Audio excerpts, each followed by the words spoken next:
Hello students, welcome back to जायफा classes. तो students, chapter चल रहा है probability, chapter number 14, class 10th। Students, जैसा कि आपको पता है कि क्वेश्चन नंबर 20 तक हम लोगों ने कर लिया था लास्ट वीडियो में। अब सिर्फ और सिर्फ दो क्वेश्चन रह गए हैं इस चैप्टर में, तो question number 24 and question number 25 students. तो क्वेश्चन नंबर 25 करेंगे बाद में, उससे पहले करते हैं 24, क्योंकि क्वेश्चन नंबर 25 तो बाद में है भाई, तो उसको बाद में करा जाएगा। तो यहाँ पर क्वेश्चन नंबर 24 मैंने यहाँ पर बोर्ड पे लगा दिया है। यहाँ से आप पढ़ेंगे और मैं आपको बताता हूँ ये क्वेश्चन क्या कह रहा है। A die is thrown twice, what is the probability that. एक पासे को दो बार फेंका गया है, एक पासे को दो बार फेंका गया है, ठीक है। क्वेश्चन नंबर 24 यहाँ पर ये रहा आपके सामने। तो पहला पार्ट है इसका कि 5 will not come up either time, कि जब एक पासे को, अच्छा क्वेश्चन ये पूछ रहा है कि दोनों बार में से, ठीक है, दोनों बार में से एक भी बार 5 ना आए, इसकी प्रोबेबिलिटी क्या है। तो देखिए, पहले तो हमें टोटल आउटकम्स क्या क्या आ रहे हैं, ठीक है, वो हमें पता होना चाहिए। इसको हम लोग बच्चों कहते हैं सैंपल स्पेस, ठीक है। सैंपल स्पेस क्या क्या बनेगा। तो पहली बार हो सकता है कि 1 आ जाए और दूसरी बार में भी 1 आ जाए, ये एक आउटकम्स हो सकता है कि पहली बार में 1 आए और दूसरी बार में 2 आ जाए, ठीक है। पहली बार में 1 आए, दूसरी बार में 3 आ जाए, ठीक है, 3 आ जाए। इसी तरीके से पहली बार में 1 आ जाए, दूसरी बार में 4 आ जाए, पहली बार में 1 आ जाए, दूसरी बार में 5 आ जाए, पहली बार में 1 आ जाए, दूसरी बार में 6 आ जाए, ठीक है स्टूडेंट्स। कुछ इस तरह से ये आउटकम्स, पॉसिबल आउटकम्स हैं जो आ सकते हैं। अच्छा, ये भी हो सकता है कि पहले बार में आ जाए 2 और दूसरे बार में आ जाए 1। फिर इसी तरीके से 2 के साथ 2 आ जाए, 2 के साथ 3 आ जाए, 2 के साथ 4 आ जाए, है ना। इसी तरह से 2 के साथ 5 आ जाए, 2 के साथ 6 आ जाए। तो इसी तरीके से चलेगी कहानी, ठीक है। हो सकता है 3 1 आ जाए, हो सकता है 3 2 आ जाए, हो सकता है 3 3 आ जाए, ठीक है। ये आउटकम्स हैं। 3 4 आ जाए, 3 5 आ जाए, ठीक है, 3 6 आ जाए, इस तरह से, ठीक है। फिर इसी तरीके से 4 1 हो सकता है आ जाए, 4 2 आ जाए, 4 3 आ जाए, 4 4 आ जाए, 4 के साथ 5 आ जाए, फर्स्ट टाइम में 4 आ जाए और सेकेंड टाइम में 5 आ जाए। फिर हो सकता है कि 4 के साथ 6 आ जाए। इसी तरीके से 5 के साथ 1 आ जाए, 5 के साथ 2 आ जाए, 5 के साथ 3 आ जाए, 5 के साथ 4 आ जाए, 5 के साथ 5 आ जाए, 5 के साथ 6 आ जाए। और ये भी हो सकता है कि 6 1 आ जाए, 6 2 आ जाए, 6 3 आ जाए, 6 4 आ जाए, 6 5 आ जाए और 6 6 आ जाए, ठीक है स्टूडेंट्स। तो ये टोटल आउटकम्स आपके आ सकते हैं। और ये टोटल आउटकम्स हैं स्टूडेंट्स 6 एंड 6 6 6 36। तो टोटल आउटकम्स हमारे बच्चों यहाँ पर क्या हो रहे हैं, टोटल आउटकम्स ये हो रहे हैं बच्चों 36। अब क्वेश्चन कह रहा है इसके फर्स्ट पार्ट में, बच्चों फर्स्ट पार्ट यहाँ पे देखेंगे, ठीक है।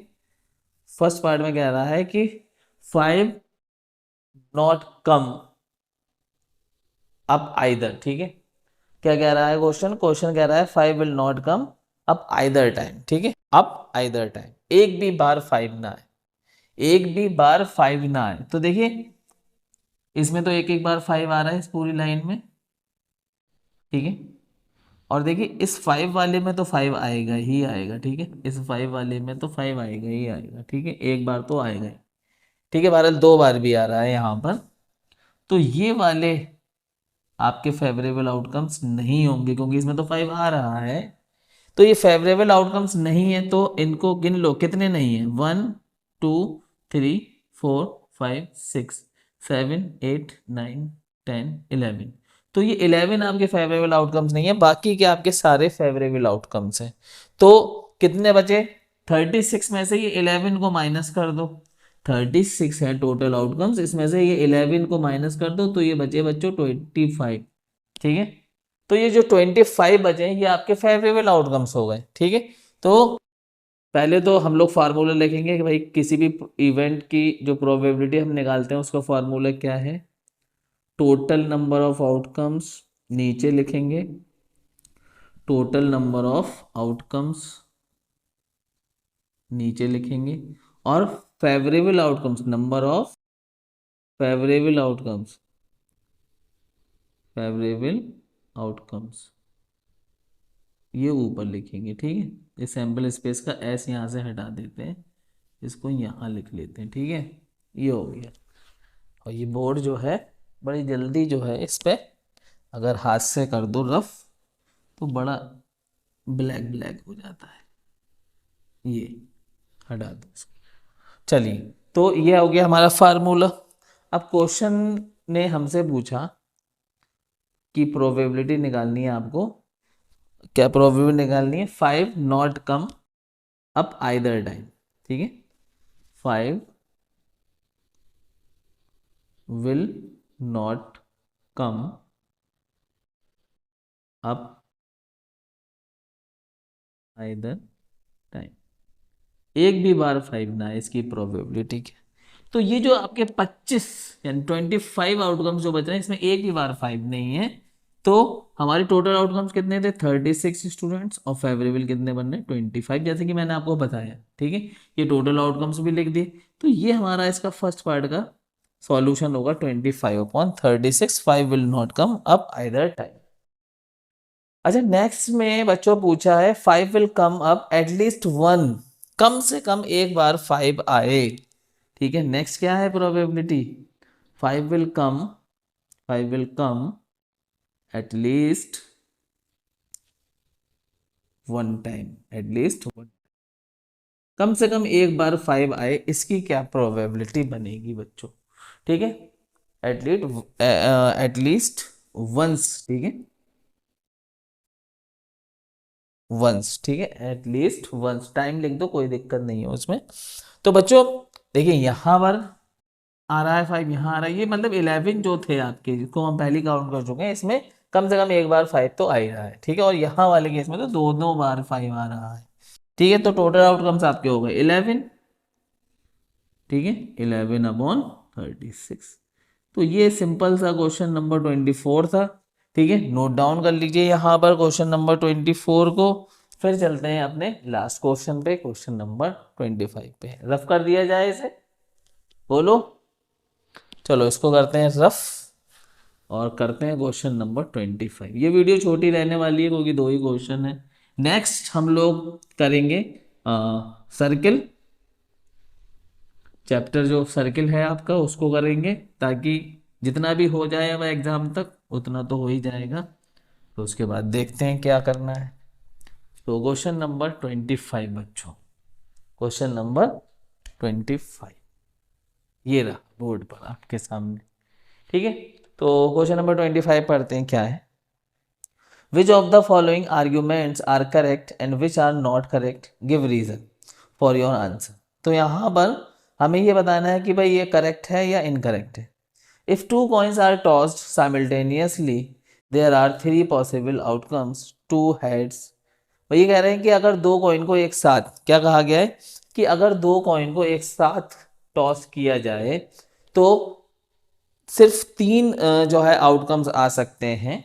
ठीक है, 3 आउटकम्स यहाँ पर बताए गए हैं, 3 पॉसिबल आउटकम्स। कि एक पहला आउटकम्स बनाया गया कि दोनों पे हेड आ जाए, 2 टेल्स दोनों पे टेल आ जाए, और 1 ऑफ ईच, एक पे हेड आ जाए एक पे टेल आ जाए। मतलब इन्होंने जो अपने आउटकम्स बताए, ये फर्स्ट पार्ट के हिसाब से इन्होंने जो अपने आउटकम्स बताए, इन्होंने जो बताया वो बता रहा हूं मैं। इन्होंने कहा कि हेड हेड आ जाएगा, ठीक है, और हो सकता है टेल टेल आ जाए, और हो सकता है एक पे हेड आ जाए और एक पे टेल आ जाए। ठीक है, तो बच्चों ये आउटकम्स गलत है। ठीक है, ये आउटकम्स गलत है। आप आउटकम्स कैसे निकालेंगे, अगर जब हम कॉइन से एक तो कॉइन को अगर एक ही बार टॉस कर रहे हैं तो एक हेड हो गया एक टेल हो गया, ये आउटकम्स हो गए। अगर हम 2 बार टॉस कर रहे हैं तो आप क्या करोगे, यहाँ पर ऐसे कॉइन बना के हेड टेल लिख लोगे, फिर दूसरी बार फिर टॉस होगा तो फिर हेड टेल लिख लोगे, और यहाँ पर एक हेड टेल लिख लोगे। अगर तीसरी बार टॉस होता है तो यहाँ से फिर head tail head tail head tail चारों के लिए लिखोगे, ठीक है। अब देखो 2 बार टॉस हुआ तो क्या आंसर आ सकते हैं यहाँ पर, हमारा जो सैंपल स्पेस है वो क्या बन सकता है, हेड हेड, हो सकता है हेड हेड आ जाए दोनों पर, फिर हेड टेल, तो हो सकता है पहले वाले पे हेड आए फिर टेल आए, फिर इधर आ जाओ, अब टेल हेड, हो सकता है पहले पे टेल आए और दूसरे वाले पे हेड आए, और फिर टेल टेल, और फिर दोनों पे टेल आए, ठीक है। ये पॉसिबल आउटकम्स हैं 4, ये कह रहे हैं 3 पॉसिबल आउटकम्स हैं, ठीक है। तो इनकी बात यहीं पर गलत हो जाती है, क्योंकि पॉसिबल आउटकम्स कितने होंगे बच्चों, 4 होंगे। The probability is 1/3 for each of this outcomes, और सबकी प्रोबेबिलिटी 1/3 होगी, ठीक है, जो कि गलत है, क्योंकि जब उनके आउटकम्स ही ठीक नहीं है तो उनकी प्रोबेबिलिटी ठीक कैसे हो जाएगी। तो इसका जो आंसर बच्चों हम लिखेंगे वो लिखेंगे इनकरेक्ट। तो मैंने आपको इसका रीजन भी दिया क्यों, है ना, क्योंकि उनके आउटकम्स ही ठीक नहीं है। अब यहाँ अगर वो कह देते कि 4 आउटकम्स ये वाले हैं, तो हेड हेड आने की प्रोबेबिलिटी क्या है, तो हम कह देंगे 1/4, क्योंकि टोटल आउटकम्स कितने हैं हमारे, 4 हैं।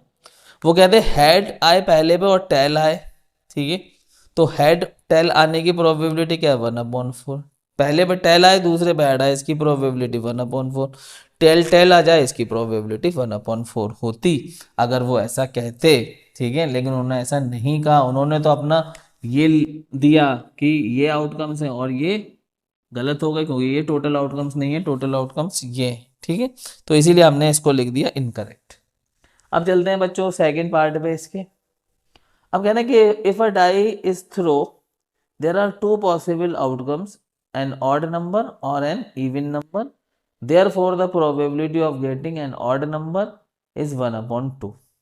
अब जो सेकंड पार्ट में इन्होंने क्या कहा कि अगर हम, सेकंड पार्ट में क्या कह रहे हैं देखो, कि अगर हम किसी पासे को फेंकें, ठीक है, तो हम इसको तो एक इस नजरिए से देखें कि या तो ऑड नंबर आएगा या या तो ऑड नंबर आएगा या फिर इवन नंबर आएगा, ठीक है।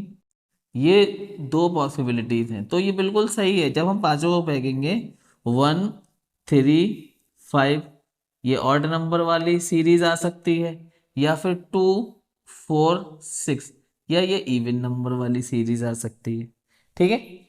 तो अगर इस तरह से देखें तो हमारे पॉसिबल आउटकम्स, हम इवन ऑड में देखें तो एक पॉसिबल आउटकम्स ये हो गया ऑड वाला, एक पॉसिबल आउटकम्स क्या हो गया, इवन वाला हो गया। तो फिर यहाँ से हम कह सकते हैं कि भाई अगर हम प्रोबेबिलिटी देखें कि ऑड नंबर आने की प्रोबेबिलिटी, ऑड नंबर आने की प्रोबेबिलिटी, वैसे आप ऑड नंबर आने की प्रोबेबिलिटी क्या होगी, अगर आप ऐसे देखो कि टोटल आउटकम 6 होते हैं पासे में, है ना, तो ऑड नंबर आपके फेवरेबल हो जाएंगे, फिर 3, तो 3 1 जा 3 3 2 जा 6, तो 1/2 हो रही है प्रोबेबिलिटी या नहीं हो रही। अगर इसी तरीके से हम इवन नंबर आने की प्रोबेबिलिटी देखें, टोटल आउटकम 6 है और इवन नंबर हमारे पास 3 है फिर फेवरेबल, तो 3 1 जा 3 3 2 जा 6, तो 1/2 हो रही है प्रोबेबिलिटी या नहीं इवन ऑड की। तो हम इसको एक, इन तीनों को मिला के एक आउटकम माने, और इन तीनों को मिला के एक आउटकम माने, तो 2 पॉसिबल आउटकम हुए या नहीं हुए बोलो। तो ये बात बिल्कुल सही है, तो इसका आंसर में हम बच्चों लिख देंगे करेक्ट आंसर है ये, क्या है, करेक्ट। उन्होंने यही पूछा है करेक्ट इनकरेक्ट, ठीक है। तो इस तरह से क्वेश्चन नंबर 25 भी कंप्लीट हो जाता है और ये चैप्टर भी कंप्लीट हो जाता है, और इसके बाद नेक्स्ट वीडियो लाएंगे हम, सर्किल पर इंट्रोडक्शन करेंगे उसका, और फिर उसके बाद एक्सरसाइज शुरू करेंगे। तो मेरी तरफ से आप सभी लोगों को wish you all the best.